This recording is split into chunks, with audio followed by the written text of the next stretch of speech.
Bismillahirrahmanirrahim. Assalamualaikum warahmatullahi wabarakatuh. Alhamdulillah nahmaduhu wa nasta'inuhu wa nastaghfiruh wa na'udzu billahi min shururi anfusina wa min sayyiati a'malina. Man yahdihillahu fala mudilla lahu wa man yudlil fala hadiya lahu. Asyhadu an la ilaha illallah wahdahu la syarika lahu wa asyhadu anna Muhammadan abduhu wa rasuluh. Sallallahu alaihi wa ala alihi wa sahbihi wa man sara ala nahjihi wastanna bi sunnatihi wahtada bi hadihi ila yaumiddin.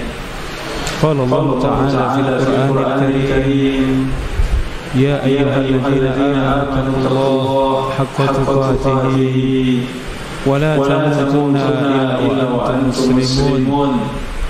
Wa qala ta'ala, ya ayyuhalladzina amanu taqullaha wa qulu qawlan sadida yuslih lakum a'malakum wa yaghfir lakum dhunubakum wa man yuti'illaha wa rasulahu faqad faza fawzan 'azima. Amma ba'd. Alhamdulillah, saudara-saudari jamaah sekalian rahimani wa rahimakumullah, para pemirsa azanillahu wa iyyakum. Kita bersyukur kepada Allah, kita memuji Allah Subhanahu wa taala alam yang mulia ini. Allah Subhanahu wa taala karuniakan untuk kita semuanya kesempatan, kesehatan, demikian taufik dan hidayah hingga kita sampai di majelis yang mulia, majelis yang insyaallah diberkahi Allah. Mudah-mudahan Allah Subhanahu wa taala menjaga kita semuanya dari berbagai macam musibah, bala, penyakit. Allah Subhanahu wa taala memudahkan kita semuanya untuk istiqomah di atas agamanya. Karena perkara yang paling penting di dalam diri kita adalah istiqomah di atas agama Allah. Setiap dari kita pasti akan menghadap kepada Allah Subhanahu wa taala, cepat ataupun lambat. Maka yang beruntung adalah yang berjumpa dengan Allah Subhanahu wa taala dengan membawa hati yang selamat,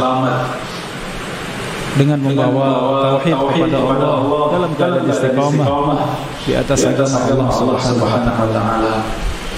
Saudara-saudari yang dirahmati Allah, kajian kita dari tafsir juz amma yang ditulis oleh Ustaz Firanda rahimahullah taala.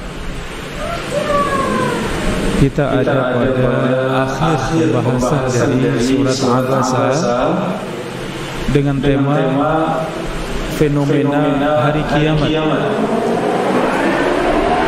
Ada di halaman 114 fenomena hari kiamat.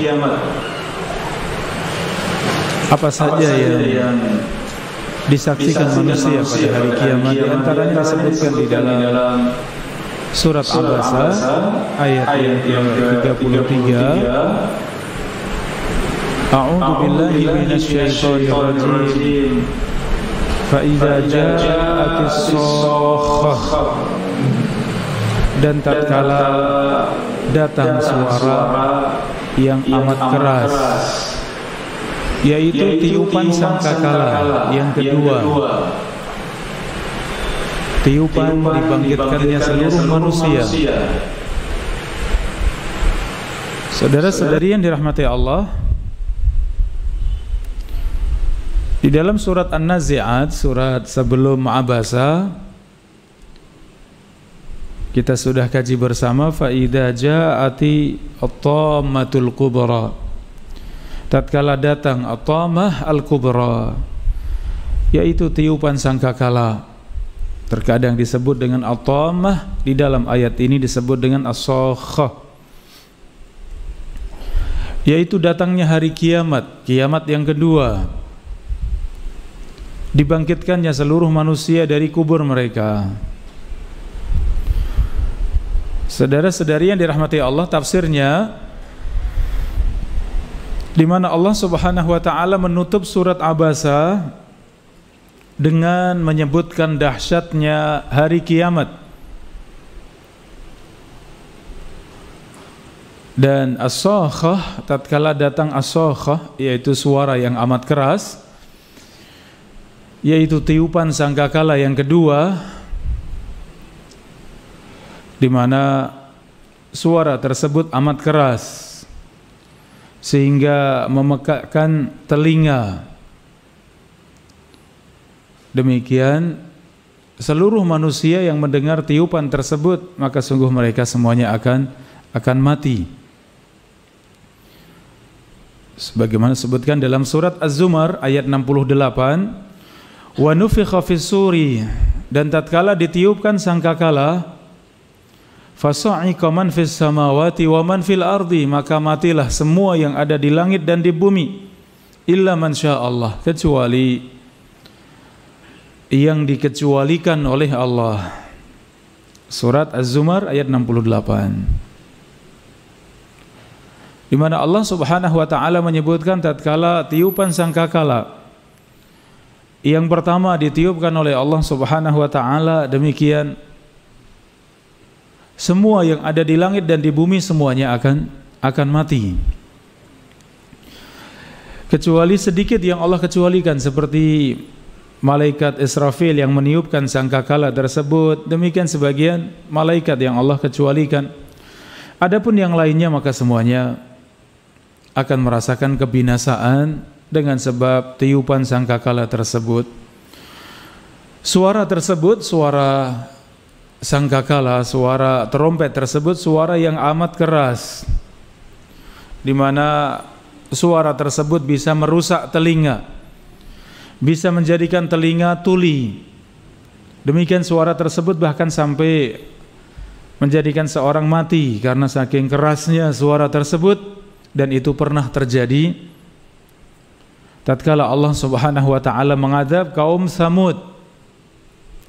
Ketika Allah Subhanahu wa taala menurunkan siksanya atas kaum Nabi Saleh, kaumnya Nabi Saleh yang disebut dengan kaum Samud, Allah Subhanahu wa taala timpakan siksa atas mereka dengan datangnya guntur, datangnya suara halilintar yang sangat keras, suara guntur yang amat keras, sehingga kemudian tidak tersisa semua dari kaum Samud tersebut mati.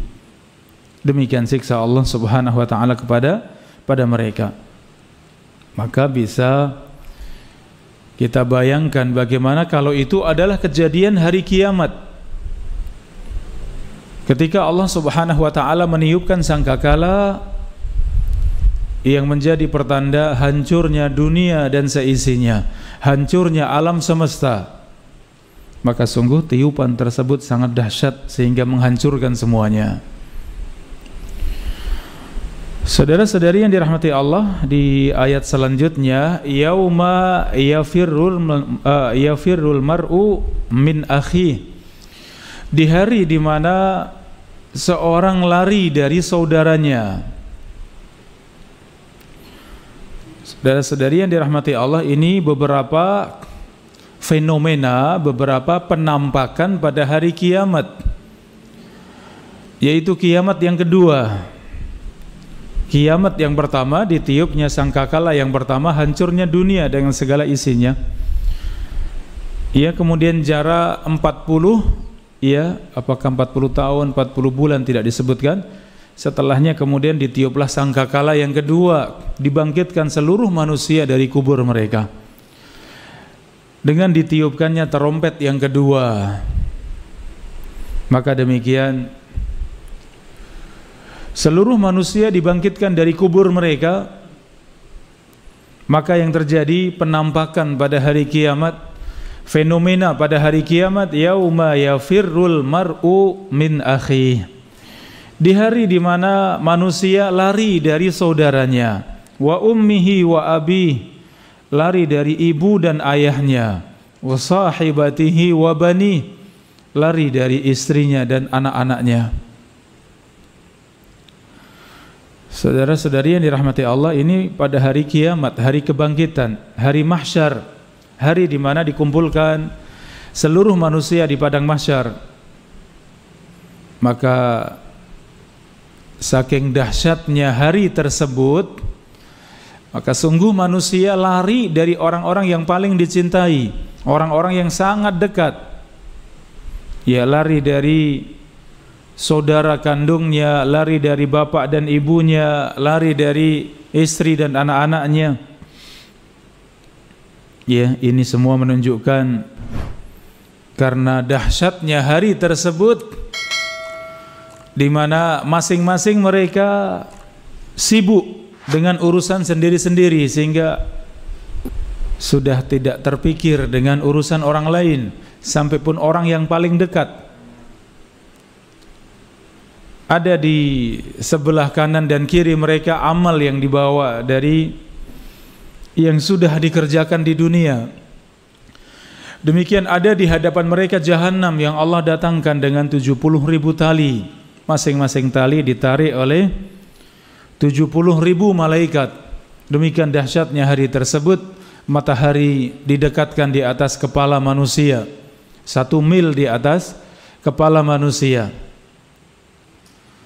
Sedang keadaan masing-masing, yub'asu kullu 'abdin 'ala ma mata 'alaihi. Dalam sebuah hadis disebutkan bahwa setiap hamba dibangkitkan pada hari kiamat sesuai dengan keadaan tatkala ia meninggal. Seorang yang meninggal dalam keadaan sedang salat, maka ia bangkit dari kubur dalam keadaan salat. Seorang yang meninggal dalam keadaan membaca Al-Quran, maka ia dibangkitkan dari kubur dalam keadaan membaca Al-Quran, melantunkan Al-Quran. Demikian seorang yang meninggal bersama dengan ilmu, maka ia dibangkitkan ketika ia sedang bersama dengan ilmunya. Demikian sebaliknya pun demikian. Seorang yang minum khamr ketika meninggal, maka ia dibangkitkan dalam keadaan minum khamr, dihinakan oleh Allah Subhanahu wa ta'ala di hadapan manusia. Seorang yang mati dalam keadaan berzina, maka demikian ia pun bangkit dari kubur dalam keadaan berzina. Wal'iyadu billah. Demikian Allah tampakkan masing-masing sesuai dengan keadaannya, masing-masing membawa amalnya. Dahsyatnya hari tersebut, satu hari di mana lamanya adalah 50 alfasanah. Hari kiamat adalah satu hari, namun lamanya adalah 50.000 tahun. Hari tersebut manusia berdiri menghadap kepada Allah, menunggu kedatangan Allah Subhanahu wa ta'ala selama 50.000 tahun, sehingga keringat mereka bercucuran sesuai dengan tingkatan amal masing-masing. Maka masing-masing merasakan dahsyatnya hari kiamat, sehingga masing-masing sibuk dengan urusan sendiri-sendiri, sampai pun dengan orang-orang yang paling dekat ia sudah tidak sempat lagi mengingat saudaranya.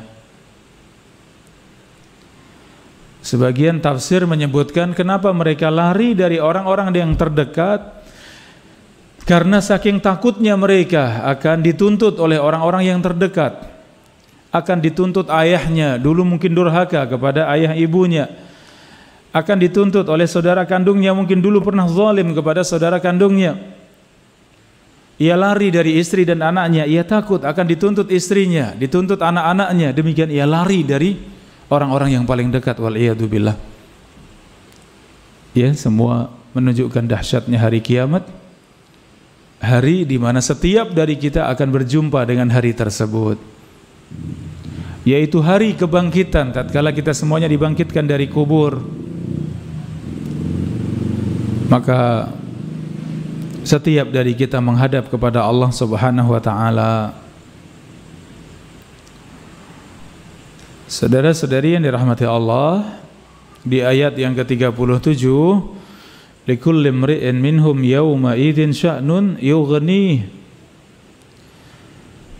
setiap orang di antara mereka pada hari tersebut sya'nun, mereka punya urusan, yughni, yang sangat menyibukkan. Saudara-saudari yang dirahmati Allah, kesibukan kita di dunia tentu tidak sebanding dengan kesibukan kita pada hari kiamat.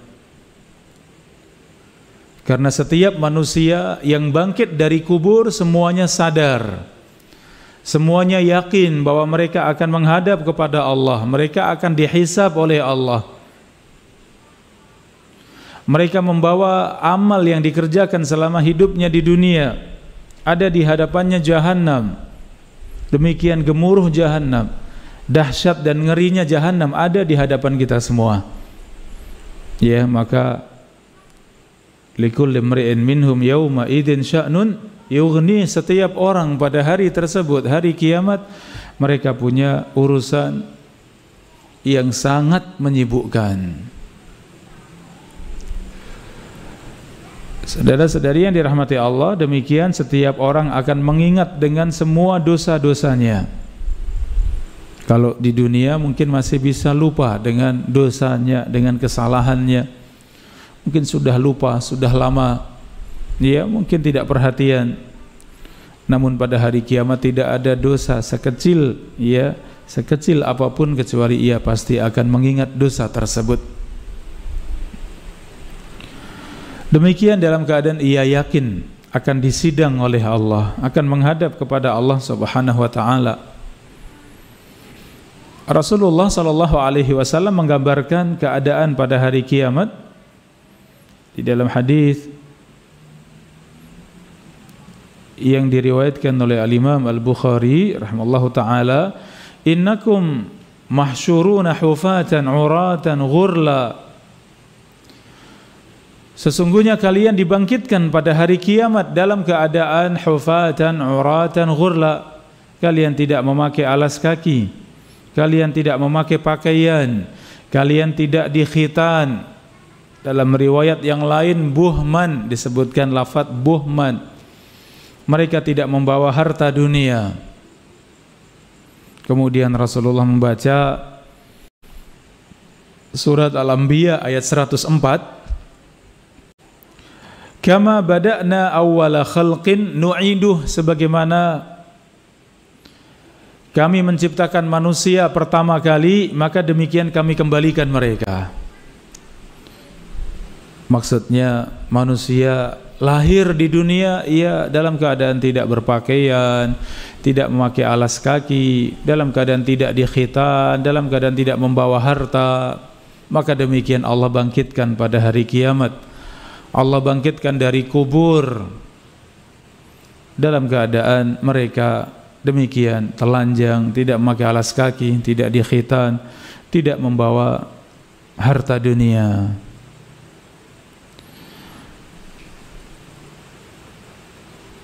Saudara-saudari yang dirahmati Allah, demikian dahsyatnya pada hari kiamat. Aisyah radhiyallahu anha bertanya, wahai Rasulullah, iya, bagaimana manusia mereka tidak berpakaian? Tidakkah mereka satu dengan yang lain saling melihat auratnya? Maka Rasulullah menjawab, ya bintas Siddiq, al-amru asyad min dalik. Wahai putrinya As-Siddiq, putrinya Abu Bakar As-Siddiq, urusan pada waktu itu lebih dahsyat dari sekedar melihat kepada kemaluan orang lain. Saudara-saudari yang dirahmati Allah, ini dalam kehidupan dunia saja demikian sering terjadi. Seorang yang sangat sibuk dengan satu urusan, maka terkadang ia lupa. Ya, ketika terjadi tsunami, terjadi gempa bumi yang dahsyat, ya, mungkin seorang ada di dalam kamar mandi sedang tidak berpakaian, ia lupa kalau dirinya tidak berpakaian, segera ia kabur lari. Ya, itu di dunia, apalagi pada hari kiamat. Maka sungguh masing-masing sibuk dengan urusannya, karena masing-masing yakin bahwa ia menghadap kepada Allah, ia akan dihisab oleh Allah, ia mengingat semua dosa-dosanya, di hadapannya ada Jahannam. Ya, maka demikian keadaan pada hari kiamat. Saudara-saudari yang dirahmati Allah,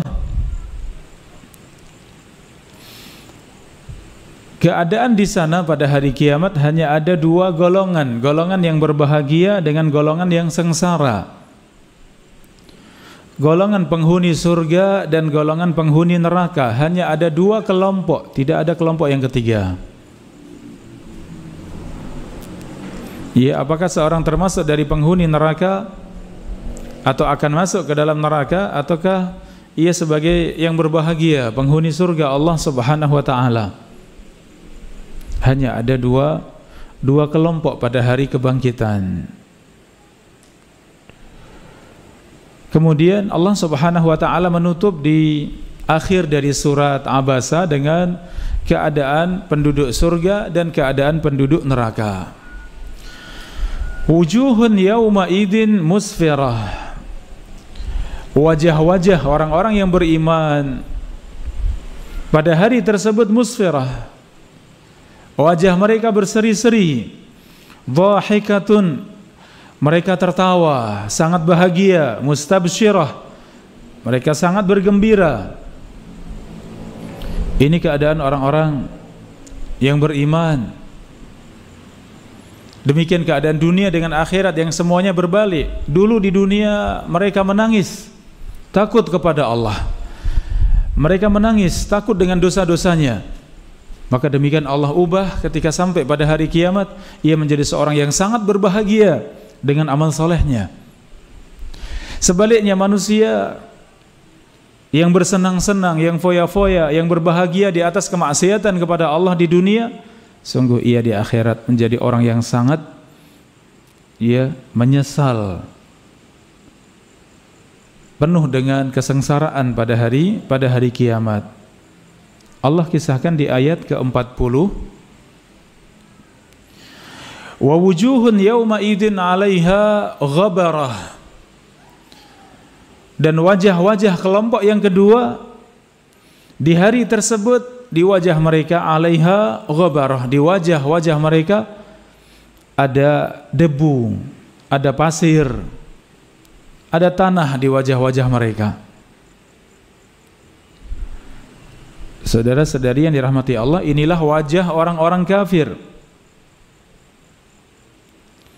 Sebagian ahli tafsir menyebutkan ini yang disebutkan di dalam surat An-Naba, surat yang pertama kita tafsirkan, surat Amma Yatasa'alun. Di akhir dari surat tersebut Allah sebutkan keadaan binatang-binatang di mana Allah qisas di antara mereka. Yang dulu zalim dengan yang lain, maka ia pun dibalas, diqisas. Demikian kemudian menjadi tanah. Maka tanah-tanah tersebut kemudian dilemparkan ke wajah orang-orang kafir, sehingga tanah-tanah tersebut menempel di wajahnya orang-orang kafir, yang mereka mengatakan, ya laitani kuntu turaba, duh seandainya aku bisa menjadi seperti mereka, menjadi tanah seperti mereka, menjadi benda mati yang tidak akan dihisab oleh Allah. Seandainya pun dihisab hanya diqisas, setelah diqisas menjadi tanah, sudah tidak ada kehidupan setelahnya. Maka orang-orang kafir melihat, ya laitani kuntu turaba, seandainya aku seperti mereka menjadi tanah. Maka kemudian wajah-wajah tersebut kemudian dilemparkan di wajah-wajahnya, tanah-tanah tersebut, debu-debu tersebut dilemparkan di wajahnya orang-orang kafir. Sebagian ahli tafsir menyebutkan debu yang ada di wajah-wajah mereka adalah tanah dan debu yang bercampur dengan keringat yang ada pada mereka, di mana masing-masing sesuai dengan amalnya. Keringat sampai di mata kaki, sampai di lutut, ada yang keringatnya sampai di pusar, sampai di dada, ada yang sampai di dagu, ada yang tenggelam dengan keringatnya. Wal'iyadzubillah, mereka lah orang-orang kafir. Keringat yang sangat busuk, yang sangat kotor, sehingga mengotori wajah-wajah mereka. Maka Allah Subhanahu wa taala sebutkan, wujuhun yauma idin 'alaiha ghabarah, wajah-wajah orang-orang kafir pada hari tersebut, wajah-wajah mereka penuh dengan debu, penuh dengan tanah. Saudara-saudari yang dirahmati Allah, demikian orang-orang kafir wajah mereka tertutupi dengan tanah, tertutupi dengan kotoran-kotoran dan keringat. Tarhaquha qatarah. Bahkan wajah mereka tertutup dengan kegelapan. Selain tertutup dengan debu, dengan kotoran, wajah mereka, orang-orang kafir, para pendosa, wal'iyadzubillah, wajah mereka ditutup dengan qatarah, yaitu kegelapan, di mana wajah mereka sangat muram, sangat menyesal, sehingga menghitam wajah mereka. Ya, wajah mereka sangat gelap, sangat hitam, sangat mengerikan wajah mereka karena penyesalan dan rasa takut yang ada pada mereka semuanya. Demikian wal'iyadzubillah, Allah hinakan pada hari tersebut. Allah Subhanahu wa ta'ala tunjukkan akan dosa-dosa yang mereka kerjakan di dunia. Mungkin dulu di dunia mereka senang, mereka berbahagia, mereka foya-foya, mereka bebas tanpa ada aturan, tanpa ada hukum. Demikian kehidupan mereka, tidak ada yang namanya zalim, tidak ada istilah menzalimi orang lain. Apapun yang dikerjakan semuanya halal. Maka balasannya adalah mereka datang pada hari kiamat dalam keadaan wajah mereka penuh dengan debu, wajah mereka sangat hitam, wajah mereka sangat mengerikan, sangat kotor. Wal'iyadzubillah. Saudara-saudari yang dirahmati Allah, kemudian ditutup di ayat ke-42, ulaika humul kafaratul fajarah. Wajah-wajah yang demikian adalah wajahnya orang-orang al-kafarah, orang-orang kafir, al-fajarah, orang-orang yang fajir, orang-orang yang kafir, orang-orang yang durhaka. Allah sifati dengan dua sifat, al-kafarah, al-fajarah, al-kafir, al-fajir. Mengapa demikian? Disebutkan dalam tafsirnya, al-kafir jamaknya adalah al-kafarah, yaitu orang-orang yang kafir, yaitu mereka yang melakukan kekufuran dalam hal keyakinan mereka. Adapun al-fajarah, yaitu seorang yang mengerjakan kemaksiatan dengan anggota tubuh mereka. Jadi al-kafarah itu kekufuran yang ada di dalam hati-hati mereka, sedangkan al-fajarah adalah kemaksiatan yang mereka kerjakan dengan badan mereka. Maka Allah sifati mereka dengan al-kafarah, al-fajarah. Hati mereka hati yang sangat kufur pada Allah, badan mereka badan yang sangat rusak mengerjakan amal kejelekan. Ya, disebutkan di antara contohnya kekufuran, ya, yaitu amal kejelekan, amal kekufuran yang ada pada keyakinan mereka. Mereka tidak beriman dengan hari kiamat. Mereka berbuat syirik kepada Allah. Mereka meyakini bahwa Allah salah satu dari 3 Tuhan. Ya, mereka meyakini ada Tuhan selain Allah. Ini semuanya al-kafarah, yang kufur dengan keyakinan mereka, kufur di dalam hati mereka. Adapun al-fajarah, yaitu yang mengerjakan dosa-dosa dan maksiat dengan badan mereka, seperti zalim dengan orang lain, berbuat zina, minum khamr, menipu orang lain, berdusta, demikian semua melakukan maksiat dan dosa dengan anggota badan mereka, maka disebut al-fajarah, orang-orang fajir. Saudara-saudari yang dirahmati Allah, ini beberapa fenomena atau gambaran yang akan terjadi pada hari kiamat. Kalau kita lihat dalam banyak dalil ya tentang apa saja yang akan terjadi pada hari kiamat, ya, di mana secara ringkas bahwa para ulama mengumpulkan dalil dari Al-Quran dan Sunnah tentang apa yang akan terjadi pada hari kiamat, namun urutannya ini tidak ada dalil yang menyebutkan bahwa itu disebutkan secara berurutan. Artinya satu kejadian dengan kejadian yang lain ini urutannya tidak disebutkan di dalam dalil. Oleh karenanya para ulama ketika menyebutkan apa saja yang akan terjadi pada hari kiamat ini urutannya berbeda-beda. Ya, tetapi poin-poin dari apa yang terjadi pada hari kiamat sama.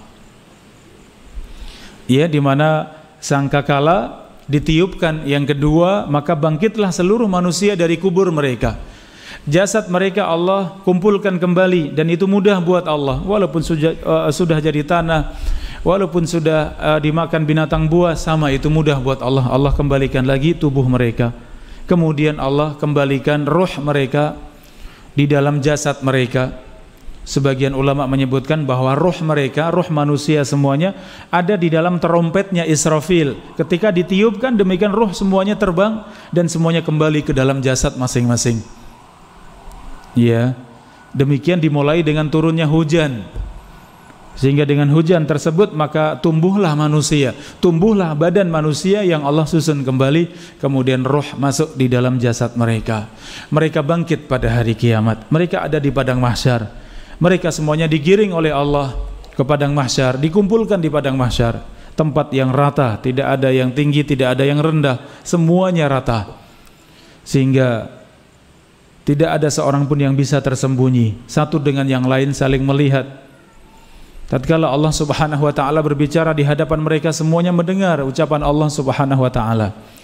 Demikian mereka berdiri selama 50.000 tahun menanti kedatangan Allah Subhanahu wa taala. Dalam keadaan tadi yang saya sampaikan, mereka bangkit pada hari kiamat sesuai dengan keadaan tatkala mereka meninggal. Yub'atsu kullu 'abdin 'ala ma mata 'alaih. Setiap hamba dibangkitkan oleh Allah dari kuburnya sesuai dengan keadaan tatkala ia mati. Innamal a'malu bil khawatim. Sesungguhnya amal tergantung dari penutupnya. Ya, maka ini pelajaran besar buat kita semuanya, bahwa yang menentukan kehidupan kita di akhirat adalah khawatim, penutup dari kehidupan kita. Ya, maka istiqomah sesuatu yang berat, namun itu yang mengantarkan kita semuanya kepada husnul khatimah. Ya, dalam keadaan baik, istiqomah, terus menjaga ketaatan, terus meninggalkan maksiat dan dosa. Demikian kita terus menambahkan ilmu dan amal, terus mendekatkan diri pada Allah. Ini sulit, ini berat, ini istiqamah, tapi itu mengantarkan kita semuanya kepada husnul khatimah. Dan dari husnul khatimah tersebut kita semua dibangkitkan oleh Allah. Ya, maka kita memohon kepada Allah agar kita meraih husnul khatimah. Dan husnul khatimah adalah seorang yang mati dalam keadaan bertauhid kepada Allah. Ya, tidak mesti harus mati dalam keadaan membaca Al-Quran, dalam keadaan salat, dalam keadaan sedang bersedekah. Kalau demikian itu mulia. Kalaupun tidak masalah. Yang jelas kita mati dalam keadaan di atas tauhid kepada Allah. Hati kita penuh dengan keimanan kepada Allah. Hati kita bertakwa kepada Allah. Dalam keadaan demikian kemudian meninggal, ini dinamakan husnul khatimah. Walaupun tidak sedang salat, tidak sedang berzikir misalnya, tidak masalah, tetap dinamakan husnul khatimah. Demikian kita bangkit pada hari kiamat. Saudara-saudari yang dirahmati Allah, 50.000 tahun manusia menunggu kedatangan Allah Subhanahu wa taala.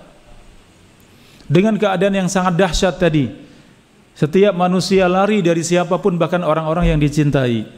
Masing-masing membawa amalnya, masing-masing ketakutan. Ya, masing-masing sibuk dengan urusannya. Ia membawa amal semuanya. Di hadapannya ada jahannam, wal'iyadzubillah. Matahari didekatkan di atas kepala kita semua.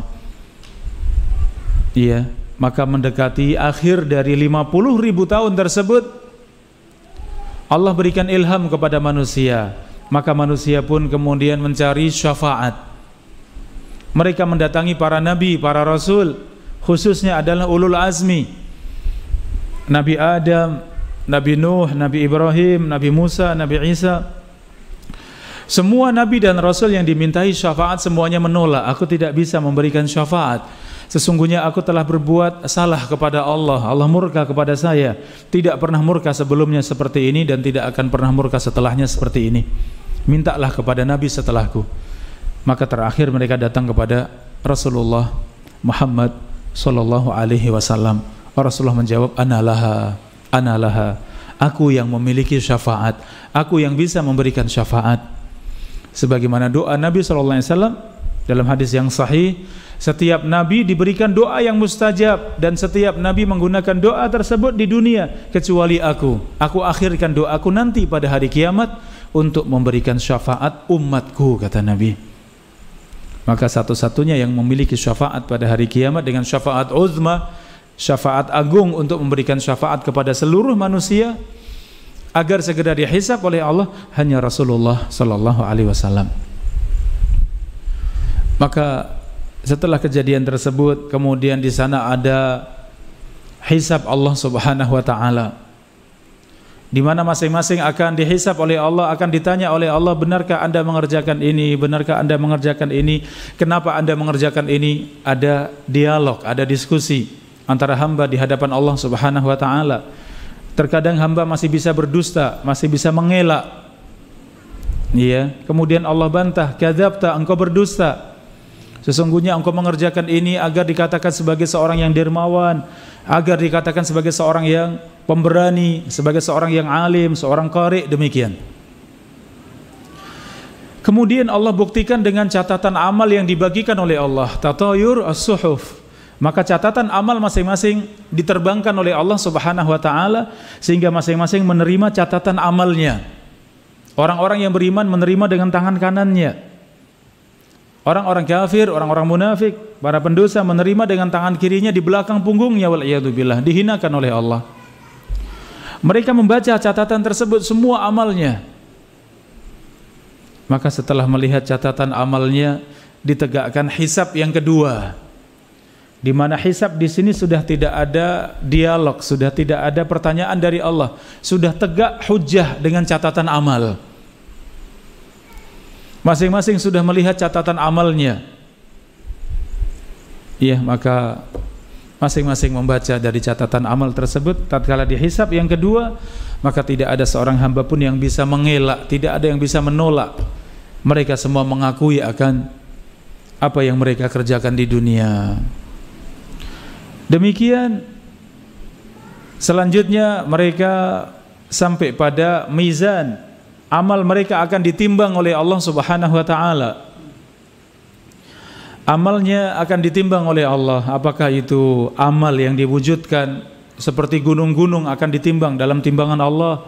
Demikian catatan amal akan ditimbang oleh Allah. Demikian badan kita semuanya akan ditimbang oleh Allah sesuai dengan kebaikan dan keburukan yang kita kerjakan.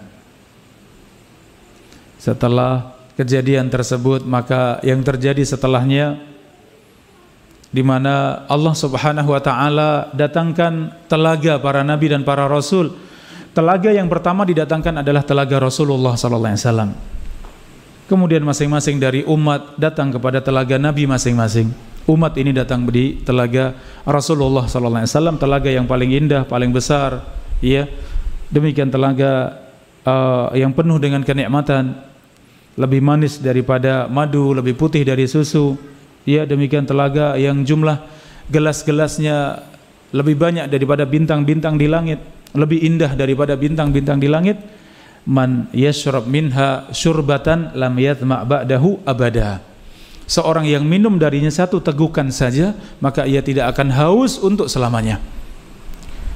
Kecuali mereka dari umat ini yang mengubah-ubah agama ini, mereka yang mengganti agama ini, mereka yang mengerjakan perkara-perkara yang menyimpang dari agama ini, mereka diusir dari telaga Nabi sallallahu alaihi wasallam.